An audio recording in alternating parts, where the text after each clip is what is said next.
Olá, marombeiros refinados, eu sou o Leandro Rocha e trago para vocês um novo canal e o nome dele é NPC News TV.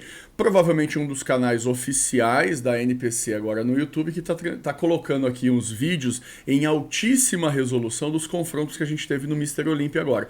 Ainda não temos todos os confrontos, mas já temos alguns dos principais, entre eles as prévias da categoria Open Bodybuilding que a gente está tendo aqui. Para comemorar, já sabe, R$ 24. Essa regateira, olha esse modelo, coisa maravilhosa. Essa regateira, R$ 24 e ela tem desconto de 10% no cupom OST10. Tem esse modelo aqui também. E tem o bermudão gelo com o elmo espartando e as lanças. Espartando? esse espartano tá diferente, né? Todo o site da Spartan com 10% no cupom OST10. Inclusive, esta bonezeira de Camur, isso aqui. Assistindo esse vídeo aqui, a gente consegue confirmar um monte de suposições que a gente tinha e dar uma olhada em outras coisas que não tínhamos reparado com tanta clareza. Uma dessas coisas é realmente Hadi Choopan e Derek Lunsford, eles têm alguns opostos em termos de definição. De frente, o Hadi é muito mais definido do que o Derek, de costas, o Derek é muito mais definido que o Hadi. Mas em praticamente todas as poses, o Hadi Choopan ganha em volume muscular, especialmente de costas. Na expansão de costas, apesar do Derek ter um pouco mais de detalhe, a diferença de envergadura é muito grande. Isso pode levar a crer que Derek Lunsford é um dos caras mais cotados a vencer o Mr. Olympia no ano que vem ou no próximo. E ele vai ter que suar bastante a tanga, porque além dele ter que trazer um condicionamento muito melhor de frente, coisa que ele nunca trouxe até hoje, nem na 212, ele vai ter que ganhar um pouquinho mais de volume ainda se ele quiser vencer Hadi Choopan. Se o Hadi vier nessa condição aqui que a gente acabou de ver, o Derek vai ter que suar um bocado a tanga. Olha a diferença de envergadura. O Hadi tem muito mais carne na dorsal, além de ser até um pouquinho mais alto, e tem um pouco mais de carne no corpo todo. Só que olha a diferença de costas. O Hadi não veio tão seco dessa vez e o Derek passou o carro. E aí a gente vê essa lasanha aqui, ó. Brandon Curry, nossa, o que aconteceu aqui? De perna ele não veio nem tão grande e veio zero secura, zero. E o Ramizão tá acontecendo um negócio aqui tão ruim em relacionado ao Dennis James, que é um dos coaches dele, que eu vou comentar isso mais pra frente. Deixa a gente fazer toda essa análise aqui. Eu curto esses trim-leak, essas poses que o Samson Dauda faz. Muito se diz que ele vai jogar um tríceps, ele dá uma dramatização aqui, não sei o quê. Muito se comentou a respeito de Samson Dauda poder ter ficado com a 5ª colocação, por exemplo, em cima do Ramizão. Mas existe meio que uma norma política ali na NPC, e nem os atletas reclamam disso, nem ninguém. É muito difícil você tirar um campeão do seu trono e tirar ele fora de um top 5. Geralmente o campeão ele vai para segundo, vai para terceiro. Agora, houve uma reviravolta muito grande nesse Mr. Olympia. Você teve uma quantidade de atletas muito maior e uma qualidade muito maior.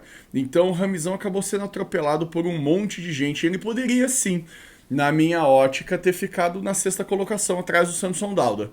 Por exemplo, poderia, eu acredito que sim. Mas é ruim, né? Vamos falar a verdade. Não, mas não é a justiça. É a justiça, a justiça. Calma, galera. Calma, nós estamos falando de um evento privado. E os caras não querem queimar o atleta também, né? Eu acho que um 5º lugar tá excelente. Ficou claro, foi dado o recado de que, cara, não apareça mais assim nessa condição. Eu vou até voltar esse From the Bobagem. Outra coisa que eu falei também esses dias aí, numa fotografia que eu achei que os caras tinham até sacaneado o vasto lateral do Ramizão, que eles tinham até passado uma borracha ali no Photoshop. Afinal não, eu tava errado. Tá muito pior ainda do que nas fotografias, cara. Ao vivo era realmente pior. Essas imagens aqui, elas são muito melhores do que a da câmera da transmissão, porque a gente tem esse ângulo mais aproximado.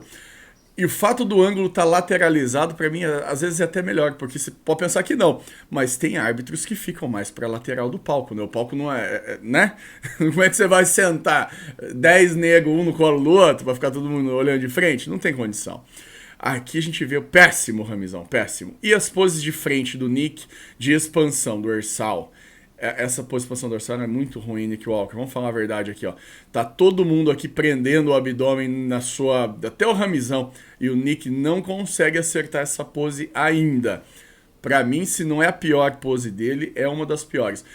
Entretanto, é um dos caras que posa melhor. Ele puxa, ó, sem fazer muito estardalhaço, sem dramatizar a pose, segura com toda a força. Não remonta a pose em momento nenhum. Isso a gente vai ver de costas agora. Eu acho que eles vão puxar um back double biceps.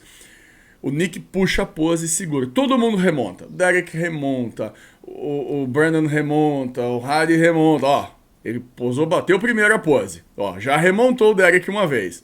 Vai começar a remontagem, ó. O Hardy já não sabe mais o que fazer. Segunda, primeira. Cara, não faz isso. Não faz isso. Dá tempo do árbitro fazer uma boa análise da pose. Voltando então. Samson Dauda, eu tinha falado num dos vídeos que ele é um dos caras mais perigosos da Open hoje, e eu volto a reafirmar sim. Samson Dauda pode vencer um título em breve. Ele deve estar disputando as 3 primeiras colocações no ano que vem, se ele refizer esse off-season de 150 quilos dele.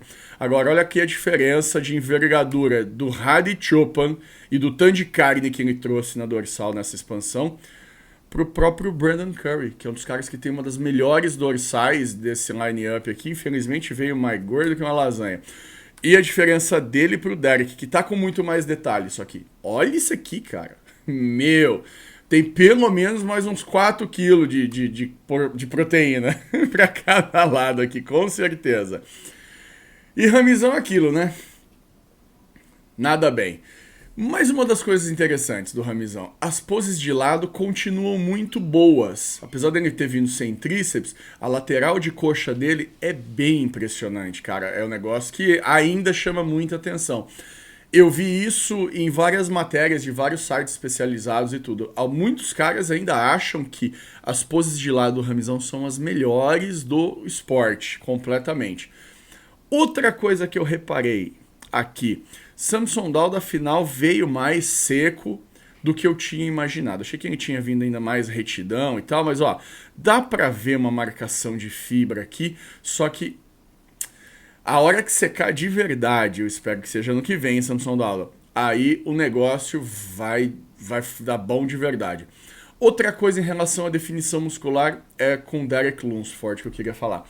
Essa condição que ele traz de frente aqui é exatamente a mesma condição que ele trouxe de frente no ano passado, quando ele venceu a 212.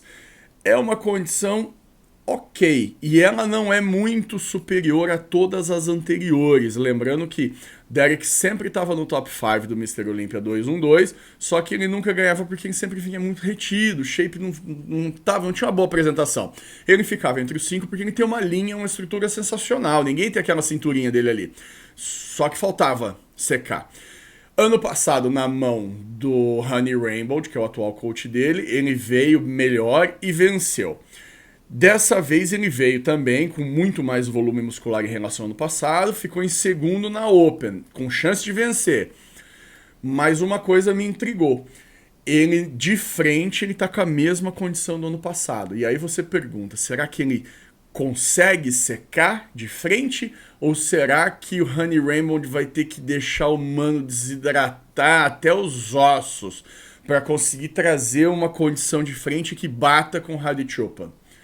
Aí é que mora a dúvida. Até hoje, em poucos anos de carreira que ele tem, poucas competições. O Derek tem tipo 7 campeonatos na vida, quase todos são Mr. Olympia. Nesses 7 campeonatos, ele nunca trouxe uma condição boa de frente. Nunca.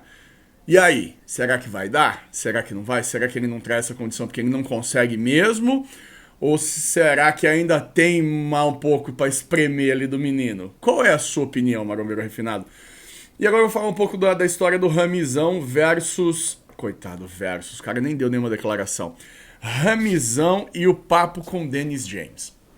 Dennis James, ele participou, ele descobriu o Ramizão, ele que trouxe o cara pra mídia, ele tem sido amigo, parceiro, confidente e assessor, etc e tal do Ramizão desde quando ele ainda não estava classificado por Mr. Olímpia. A gente era 2011, 12, o Ramizão estreou no Olímpia em 2013. O Dennis James já estava nessa jogada. E aí, vou até voltar aqui pra gente continuar vendo essa maravilha de imagens, homens de sunga all day long. E aí, Dennis participou muito ativamente das 3 últimas preparações do Ramizão. 2020, quando ele ganhou a primeira vez, 2021 e agora 2022. Inclusive, botou o cara pra morar na casa dele, foi morar com o cara, que era pra ver se ele tava realmente fazendo as refeições, se ele tava precisando de alguma coisa, pra deixar aquilo em ordem. O coach mesmo, o nutricionista, o droguista, o cara que cuida realmente da preparação, né, a não ser do treino, é Chad Nichols. E quanto à qualidade do cara, a gente não tem como questionar, nem quanto à qualidade do Dennis James, que foi um grande atleta na época dele e se mostrou um bom coach e um cara muito verdadeiro. Até essa semana. Até semana passada, na verdade. Tudo que o Dennis James falava eram coisas credíveis. Ele sempre tinha uma palavra de peso em relação aos assuntos que ele debatia no podcast dele, no The Menace, e os outros podcasts por aí. Eis que Ramizão perdeu. Ficou em 5º lugar, fez uma péssima apresentação. Dennis James tirou o cu da reta de uma forma tão feia, isso daí quem tá pegando muito no pé dele é o Nick Tridini, do canal Bodybuilding and Bullshit. E ontem saiu uma nova declaração do Dennis James no próprio podcast dele, do The Menace. Dennis James diz que não fazia parte, não era coach nem nada. O coach é o Chad Nichols, ele só estava ali, mas a opinião dele não contava de nada. Ele praticamente não teve nenhuma influência a respeito, não sei o que. E aí o Nick Tridilli, ele coloca de uma forma bem comprometedora. Todas as vezes que o Ramizão venceu, né, 2020 e 2021, Dennis James aqui, abraça, aqui meu amigão, não sei o que, viaja junto, foto junto o tempo inteiro, story junto o tempo inteiro. Agora, o cara perdeu. Não só ele deixou de lado o Ramizão, como ele se coloca na posição de que não tem nada a ver com isso. E pior, ele afirma categoricamente que viu o Ramizão 2, 3 dias antes e que ele estava ótimo, que ele estava excelente, era mais um título Olímpia. Isso é mentira, isso não tem como isso ser verdade, eu já debati isso com vocês aqui num dos vídeos anteriores. A gente viu as imagens que o Dennis James publicou do Ramizão esses dias e as imagens já estavam com um shape muito comprometedor, um shape que não dava para vencer. Ele já estava sem tríceps, a dorsal estava pior e ele estava com a perna mais disforme. E aí ele disse que não, que estava tudo certo até aquele momento. E a gente olha e vê que não tá certo merda nenhuma, Dennis James. Por que você tá se enganando, tentando enganar a gente com imagens que tá todo mundo vendo? Cara, essa foi de 2022, em termos de honra, hombridade, em termos de comprometimento com a verdade, foi uma das coisas mais feias que eu vi no bodybuilding profissional, sem dúvida. Dennis James, ele tinha um conceito altíssimo aqui nesse canal, eu dava muita atenção para o que ele fala, ele era um cara que era muito verdadeiro em suas colocações, mas depois essa situação que ele passou agora com o Ramizão, botando o cara de lado, botando a culpa completamente no Chad Nichols e dizendo que não tem nada a ver com a história, que era apenas um brother, quase falou assim, de vez em quando eu falava com o Ramizão por telefone, quase que foi isso que ele disse. Cara, se embananou demais nas respostas, mentiu, não foi legal, tá, Dennis James? Você não precisava disso, beleza? É isso, meus amigos marombeiros refinados. Foi um vidinho diferente, hoje um pouco mais longo. E eu pretendo fazer sim a revisão das fêmeas. As primeiras serão Woman's Physique, vencida pela maravilhosa Natália Coelho. Eu vou também dar uma palavrinha sobre a bodybuilding feminino, onde competiu a Alcione e a Levina. E também vou falar da categoria Figure. O primeiro vídeo vão ser esses 3. E aí na sequência eu vou fazer um vídeo dando uma palavra sobre a Wellness. E a mais difícil de todas, a categoria Bikini. É isso, meus amigos marombeiros refinados. Obrigado por ter assistido este vídeo. Fiquem com a gente até o próximo.